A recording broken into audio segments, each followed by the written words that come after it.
नमस्कार, स्वागत है आपका हमारे YouTube चैनल प्रभु दर्शन करें में। तो चलिए दोस्तों, आइए आज की वीडियो में देखते हैं क्या है खास और हम किस टॉपिक के बारे में बात कर रहे हैं। अधिक मास या पुरुषोत्तम मास में कृष्ण पक्ष में आने वाली एकादशी को पद्मा एकादशी के नाम से जाना जाता है। पद्मा एकादशी को पुरुषोत्तम एकादशी या कमला एकादशी के नाम से भी जानते हैं। इस दिन भगवान विष्णु की पूजा करने से दुर्लभ सिद्धियों की प्राप्ति होती है। पद्मा एकादशी परम दुर्लभ सिद्धियों की दाता होने के कारण पद्मा के नाम से प्रसिद्ध है। इस दिन स्वर्ण दान, विद्या दान, अन्न दान, भूमि दान और गोदान का विशेष महत्व है। तो चलिए जानते हैं कि पुरुषोत्तम एकादशी के दिन एकादशी तिथि क्या रहेगी, पूजन की विधि क्या है, पारण का समय क्या रहेगा, द्वादशी समाप्ति समय क्या है और क्या है पुरुषोत्तम एकादशी की कथा व महत्व। चलिए शुरू कर लेते हैं वीडियो को। उससे पहले आप मेरे चैनल को जरूर सब्सक्राइब करें। पुरुषोत्तम एकादशी व्रत की विधि कठिन है। इस व्रत में 5 दिनों तक पंचनाद का व्रत किया जाता है। इसमें एकादशी से अमावस्या तक जल का त्याग किया जाता है। केवल चरणामृत लिया जाता है। इस पंचरात का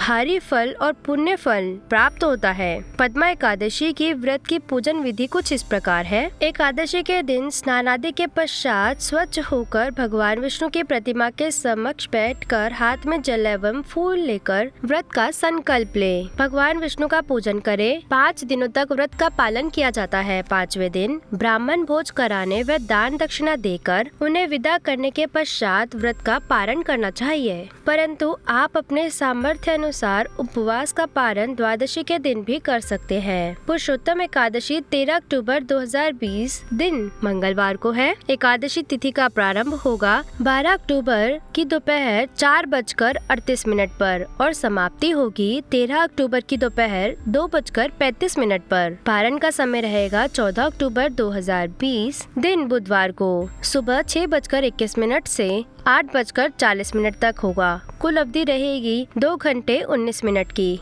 द्वादशी समाप्ति का समय रहेगा 14 अक्टूबर 2020 दिन बुधवार को 11:51 पर। पुरुषोत्तम एकादशी की कथा के अनुसार धर्मराज युधिष्ठिर बोले, हे जनार्दन, अधिक मास के कृष्ण पक्ष की एकादशी का क्या नाम है तथा उसकी विधि क्या है, कृपा कर आप मुझे बताएं। श्री भगवान बोले, हे राजन, अधिक मास में कृष्ण पक्ष में जो एकादशी आती है वो पद्मा या कमला एकादशी कहलाती है। वैसे तो प्रत्येक वर्ष 24 एकादशियाँ होती है। जब अधिक मास या मलमास आता है तो इनकी संख्या बढ़कर 26 हो जाती है। अधिक मास या मलमास को जोड़कर वर्ष में 26 एकादशियाँ होती है। अधिक मास में 2 एकादशी होती है और पद्मिनी एकादशी शुक्ल पक्ष और पद्मा एकादशी कृष्ण पक्ष के नाम से भी जानी जाती है। ऐसा श्री कृष्ण ने अर्जुन से कहा।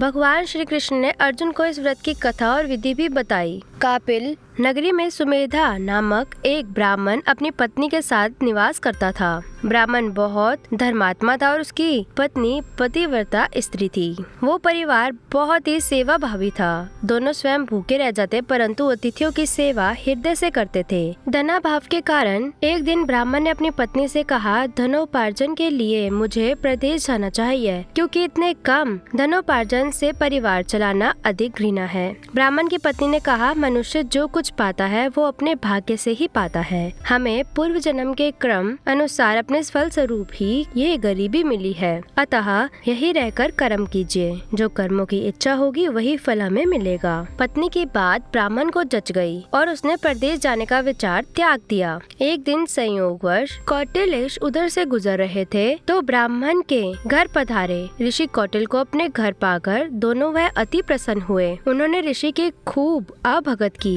उनका सेवा भाव देखकर ऋषि काफी प्रसन्न हुए और पति पत्नी द्वारा गरीबी दूर करने का प्रश्न पूछने पर ऋषि ने उन्हें मलमास के कृष्ण पक्ष में आने वाली पुरुषोत्तमी एकादशी व्रत करने की प्रेरणा दी। व्रती को एकादशी के दिन स्नान कर भगवान विष्णु के समक्ष बैठकर जल व फूल लेकर संकल्प करवाया। इसके पश्चात भगवान की पूजा करनी चाहिए। उसके बाद ब्राह्मणों को भोजन कराकर दान दक्षिणा देकर विदा करने के पश्चात पश्चात व्रती को स्वयं भोजन करना चाहिए। उन्होंने कहा कि इस एकादशी को व्रत दोनों रखे। यह एकादशी धन वैभव देती है तथा पापों का नाश कर उत्तम गति भी प्रदान करने वाली है। धनाधिपति कुबेर ने भी इस एकादशी व्रत का पालन किया था, जिससे प्रसन्न होकर भगवान भोलेनाथ ने उन्हें धनाक्ष का पद प्रदान किया। इसी की बात सुनकर दोनों आनंदित हो उठे और स्वयं समय आने पर सुमेधा और उनकी पत्नी ने विधि पूर्वक इस एकादशी का व्रत रखा, जिससे उनकी गरीबी दूर हो गई और पृथ्वी पर काफी वर्षों तक सुख भोगने के पश्चात पति पत्नी श्री विष्णु के उत्तम लोक को प्रस्थान किया। जो कोई मनुष्य विधि पूर्वक इस व्रत को करता है, भगवान विष्णु जी उसका निश्चित ही कल्याण करते हैं। आज की वीडियो में बस इतना ही। लौटेंगे एक नए वीडियो के साथ। जी हाँ दोस्तों, मेरे चैनल को ज्यादा से ज्यादा सब्सक्राइब करें और बेल आइकन को जरूर दबाएं ताकि हमारी आने वाली हर एक वीडियो की अपडेट आप तक पहुंच सके।